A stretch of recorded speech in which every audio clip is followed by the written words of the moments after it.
Good morning. Welcome to the Lewis Daylily Garden, July the 6th. And here we are in front of the seedlings. One of my favorite daylilies. This is the Downward Spiral.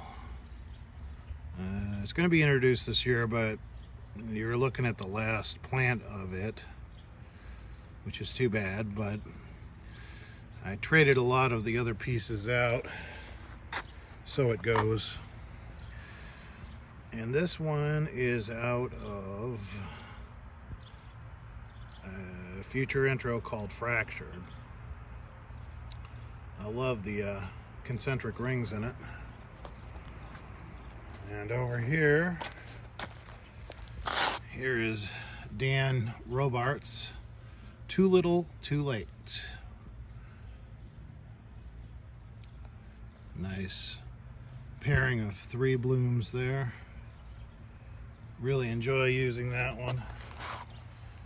And of course, this is Ted Petit's One for the Ages. All right. Here's a bloom of Michael Bowman's I Like You and I Love You. This is the first bloom on that one. And here's a seedling. This is out of the Downward Spiral and Totem and Taboo.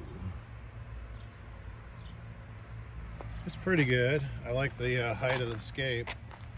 All right, let's go out here. There's some special things. Let me back up here. One, Dad's Black Gold times Greg Trotter. Not as toothy as I'd hoped. And what can you do? All right, let's get back in the shade here. The lovely shade. Because it's hot. This is Green Volcano from Guy Pearce. Really enjoy this daylily. As you can see, it's leaning right up on the electric wire, which isn't a good thing, but that's the way it goes sometimes. Okay, I want to draw your attention to the seedling here, which I am very fond of. This is out of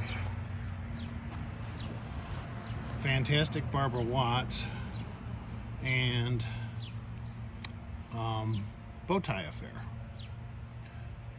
And really like the scape. I don't know if the video's picking it up. It's got decent height and it's just a lovely pattern.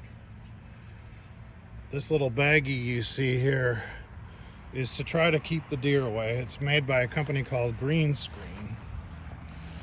And unfortunately, the deer will jump 6-foot wires. So it's forcing me to have to, here's another one. Put those right next to some of my favorite daylilies to try to prevent them from eating them.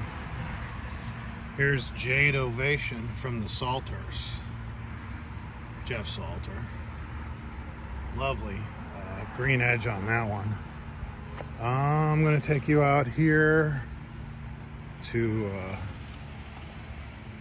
tall seedling that I'm hoping the deer don't get to.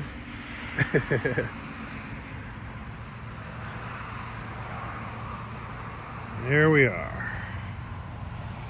You can see this has got pretty decent height.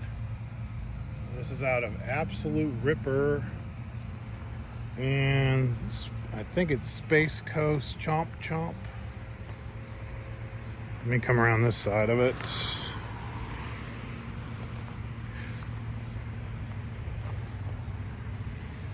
You can see the scape's gotta be at least 4 feet tall. Not as branched as I would have it, but supports the weight of those large flowers, and they got enough teeth that I think that's a keeper. Let's hope. All right, I want to show you one last thing here today. Well, here's one that I thought was pretty decent. This is out of Carol Emmerich's Shake, Rattle, and Roll. And there's a bit of a pattern in there. Boy, look at that lovely scape. That's Jeff Salter's Sensational Heart. When I went down to Gainesville to visit the Salters and I saw that out in their Daylily field, I was like, I have to have that one for sure. All right, one last seedling. Call it a day. I don't want to show you anything that you've seen already. I like to show you new things. So I'm going to take you to the garage because I got a couple blooms saved. These are pretty good. I guess we'll start with this one. This is Mark Saddlemeyer's seedling.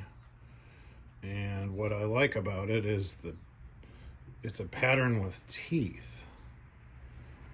You can see the toothy edge there, and you don't see too many patterns with teeth. I brought these in here so I could collect the pollen. I like this patterned one. It's got a nice sort of triangular shaped pattern there. But the best one today comes from some seeds that I bought. The cross was Outback Stargazing times Richard J. Howard. Or maybe the other way around, I'm not sure, but I really like the striping on this. So, I'm gonna save that pollen because there isn't much in bloom to cross it with. That's it from the Lewis Daylily garden. Here we are. Time to go cut some grass.